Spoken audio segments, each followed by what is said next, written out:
अस्सलामु अलैकुम रहमतुल्लाहि व बरकातुहू। मुहतरम दोस्तों, उम्मीद है आप खैरियत से होंगे। अल्लाह तबारक व ताला आपको सलामत रखे, खुश रखे। हज़रत ज़ुल्क़रनैन ये कौन थे? हज़रत ज़ुल्क़रनैन जिसका तज़किरा क़ुरान में मिलता है, ये वो बादशाह गुज़रे हैं जिन्होंने एक ज़माने में पूरी दुनिया पर हुकूमत की, मशरिक़ का सफ़र किया, मग़रिब का सफ़र किया। तारीख़ में कुल 4 बादशाह ऐसे गुज़रे हैं जिन्होंने पूरी दुनिया पर हुकूमत की है। उसमें से 2 मुस्लिम हैं, एक हज़रत सुलेमान अलैहिस्सलातु वस्सलाम और दूसरे ये हज़रत ज़ुल्क़रनैन। ये कोई नबी नहीं थे, लेकिन अंबिया अलैहिस्सलातु वस्सलाम के ज़माने में ये पैदा हुए हैं। ये एक नेक इंसान गुज़रे हैं। हज़रत इब्राहीम अलैहिस्सलातु वस्सलाम के हाथ पर इन्होंने ईमान कबूल किया, ऐसी बात मिलती है। तो हज़रत ज़ुल्क़रनैन ये हज़रत नूह अलैहिस्सलातु वस्सलाम के बेटे हज़रत साम की औलाद में से थे।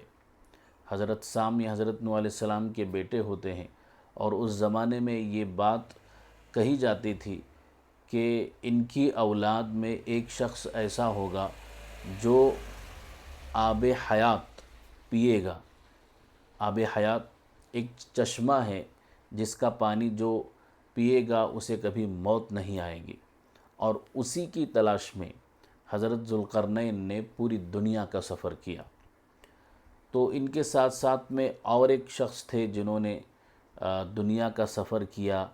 हज़रत ज़ुल्क़रनैन के खालाजाद भाई होते हैं हज़रत ख़िज़र अलैहिस्सलाम, और इत्तिफ़ाक़ से हज़रत ख़िज़र अलैहिस्सलातु वस्सलाम ने उस चश्मे का पानी पिया है, लेकिन हज़रत ज़ुल्क़रनैन को वो उनके मुक़द्दर में नहीं था।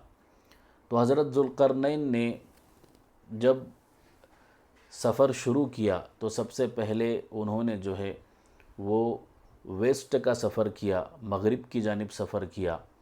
और जब वो एंड ऑफ द वर्ल्ड यानी दुनिया के उस किनारे पर जब वो पहुँचे मग़रिब की जानिब, तो उन्होंने देखा कि एक कौम ऐसी है जो जानवरों की खाल पहने हुए है और वो जानवरों को मार करके खाती है। तो उस वक्त में हज़रत ज़ुल्क़रनैन ने दीन की दावत भी उनके सामने पेश की। तो ये मग़रिब के सफ़र की एक कारगुज़ारी उनकी मिलती है। उसके बाद उन्होंने ईस्ट का सफ़र किया, यानी मशरिक़ की जानिब सफ़र किया। तो उन्होंने देखा कि जब वो एंड तक, आखिर तक पहुँचे, तो एक कौम उनको ऐसी मिली कि जो सूरज तुलू होने के बाद, जहाँ सूरज निकलता है, सूरज निकलने के बाद जो है वो गार के अंदर छुप जाते हैं, और सूरज गुरूब होने के बाद वो बाहर निकलते हैं और अपने रिज़्क़ की तलाश में निकल जाते हैं।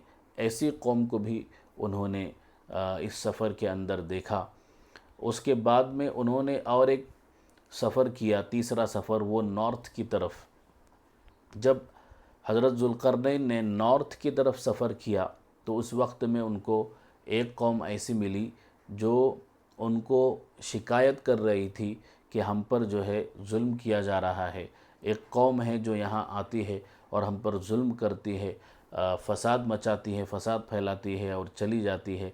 हम उनके जुल्म से तंग आ चुके हैं। तो हज़रत ज़ुल्क़रनैन को उन्होंने कहा कि आपको जो चीज़ चाहिए हम देने के लिए तैयार हैं, हम जितना माल चाहेंगे हम देने को तैयार हैं, लेकिन आप जो है उस कौम से हमें छुटकारा दिलाइए। तो हज़रत ज़ुल्क़रनैन ने कहा कि अल्लाह का दिया हुआ मेरे पास सब कुछ है, माल और दौलत, मुझे तो इसकी ज़रूरत नहीं है, लेकिन मैं कोशिश करूँगा कि आपको इस जुल्म से छुटकारा मिल जाए। और जब उन्होंने देखा कि पहाड़ों के दरमियान में, पहाड़ों के पीछे से वो कौम आती है और इन पर जुल्म करती है, तो हज़रत ज़ुल्क़रनैन ने अब चाहा कि इनको जुल्म से जो है वो आज़ाद कराया जाए और उनको इंसाफ दिलाया जाए। तो ये जो कौम पहाड़ों के पीछे से आकर के एक बस्ती पर जुल्म करती थी, फ़साद मचाती थी, तो यही वो कौम है जिसको याजूज और माजूज कहा जाता है। तो अब हज़रत ज़ुल्क़रनैन ने इसके लिए क्या किया, इंशाअल्लाह आगे के वीडियो में मैं आपको बताऊंगा। और ये कौम कैसी है दिखने में और ये क्या फ़साद मचाती है, इंशाअल्लाह आगे के वीडियो में इसका तज़किरा होगा। اللہ تبارک و تعالیٰ سے دعا ہے کہ اللہ تبارک و تعالیٰ ہم تمام کو مرنے سے پہلے سچی اور پکی توبہ نصیب فرمائے اور قیامت کی ہولناکیوں سے ہم سب کی حفاظت فرمائے۔ السلام علیکم۔